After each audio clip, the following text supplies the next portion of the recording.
Cube Radio. Salut, c'est Charles Dran avec l'équipe dans 5 minutes. On s'intéresse aux sciences, à l'histoire et à l'actualité. Aujourd'hui, on parle de chauve-souris. On n'en est pas encore sûr à 100%, mais il y a de très bonnes chances pour que le coronavirus responsable de l'actuelle pandémie ait été porté au départ par une chauve-souris. Il serait peut-être passé par un pangolin ensuite, avant de contaminer les humains. Ces chauves-souris, elles sont étonnantes, et pas seulement parce qu'elles dorment la tête en bas.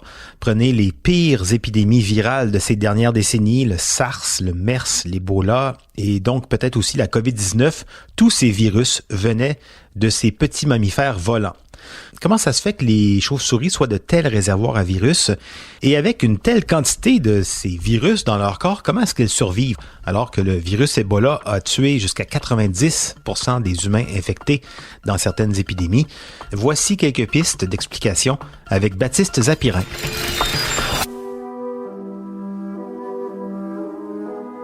Ce n'est pas une coïncidence si les pires épidémies du moment viennent de la chauve-souris. C'est une étude de l'Université de Californie à Berkeley qui le dit. Une étude toute récente, publiée en février dernier dans la revue scientifique spécialisée eLife, et qui a constaté que la réponse immunitaire féroce des chauves-souris au virus pourrait conduire ces virus à se répliquer plus rapidement. Ce qui fait que quand après ça, les virus sautent vers des mammifères dotés de systèmes immunitaires moyens, comme nous par exemple, ils sont en pleine forme et font des ravages mortels. Alors, qu'est-ce qui se passe dans le corps de ces petites bêtes? En résumé, dès qu'elles sont infectées, leur système immunitaire bloque le virus hors des cellules. Elles ne le détruisent pas, notez bien, elles s'en protègent. Alors comment elles font exactement? Il faut savoir que les chauves-souris sont les seuls mammifères volants. J'ai l'air de changer de sujet comme ça, mais pas du tout. Quand elles volent, leur métabolisme est 2 fois plus important que celui de n'importe quel rongeur qui court. Généralement, une activité physique si vigoureuse entraîne des dommages élevés en raison d'une accumulation de molécules néfastes, principalement des radicaux libres. Mais les chauves-souris semblent avoir développé des mécanismes physiologiques pour éponger efficacement, et très très rapidement, ces molécules destructrices. Et ça nettoie toutes les inflammations, peu importe leur cause, y compris, on y revient, les inflammations causées par les virus. Et les chercheurs de Berkeley ont observé ce système à l'œuvre, en étudiant en laboratoire la réponse de cellules de chauve-souris à certains virus, comme Ebola.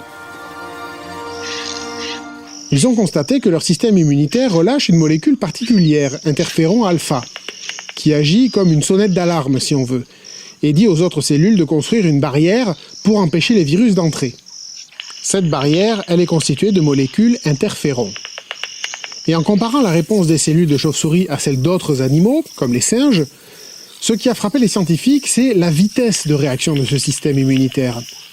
Alors que les cellules de singes étaient rapidement débordées par la multiplication des virus et mouraient, les cellules des chauves-souris construisaient leur protection à toute allure. Et ça donc, grâce entre autres à cette molécule interféron alpha, cette sonnette d'alarme qui stimule les autres cellules pour réagir au plus vite. C'est très bon pour la chauve-souris, ça, puisque ça la protège contre les pires virus. Mais le problème avec les virus, c'est que quand on attaque les pires contre-attaquent. Cette réponse immunitaire des chauves-souris protège les cellules, mais ne les détruit pas. Et le virus, comme tout être vivant, il apprend de ses erreurs et évolue. Il apprend à se reproduire plus vite au sein de la chauve-souris avant de se faire barrer la route. Et donc tout ça, ça fait des chauves-souris un réservoir de virus hyperactifs et hautement transmissibles. Et quand ces virus nous contaminent, nous, on ne tient pas le choc, notre système immunitaire ne sait pas protéger nos cellules contre ça. Et on se retrouve pogné avec des pandémies de Covid-19 sur les bras. Oui, et alors on pourrait être tenté de leur en vouloir à ces petites chauves-souris, mais c'est pas de leur faute si on attrape les virus qu'elles transportent.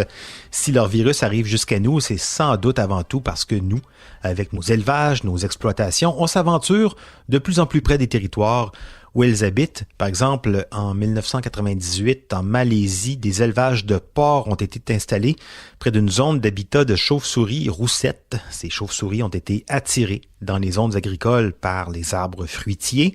Elles y ont déposé leur déjection et c'est comme ça que l'infection à virus Nipah, c'est son nom, s'est propagée chez les cochons, les éleveurs, les agriculteurs, pour tuer une centaine de personnes. Comme quoi, la distanciation sociale, elle est bonne à pratiquer entre nous pendant la pandémie, mais avec les chauves-souris, ces réservoirs à virus, c'est bon de s'en tenir loin en tout temps. Merci Baptiste Zapirin.